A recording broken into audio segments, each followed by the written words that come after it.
আসসালামু আলাইকুম দর্শক। আমাদের বাংলাদেশের যারা বর্তমানে ক্ষমতায় আছেন তাদের জন্য কিছু কথা বলবো।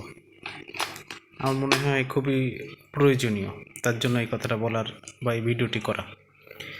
আমরা কৃষকরা বা আমাদের কৃষকরা যারা খেতে চাষবাস করেন, তারা যে ফসল জমিতে উৎপাদন করেন, সেখানে যদি আগাছা হয়, সে আগাছা যদি ভালো পরিষ্কার না করে, ভালোভাবে যদি চাষবাস না করে, আগাছা পরিষ্কার করে যদি জমিতে ভালো সবজি বা যে কোনো ফসল যদি লাগায়, সেটা আগাছা থাকলে ভালো হয় না। এক কথা হচ্ছে, আগাছা থাকলে ওই জমিতে ভালো ফসল পাওয়া যায় না, কাঙ্ক্ষিত ফসল অর্জন করা যায় না। ঠিক আমাদের দেশে প্রত্যেকটা সেক্টরে যে সকল আগাছাগুলো আছে, এই আগাছা থাকলে আমাদের দেশ শান্তিপূর্ণভাবে কখনোই চলতে পারবে না।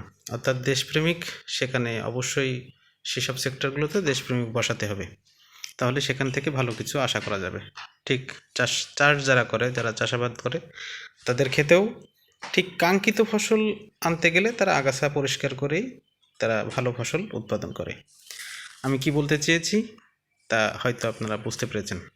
আসসালামু আলাইকুম।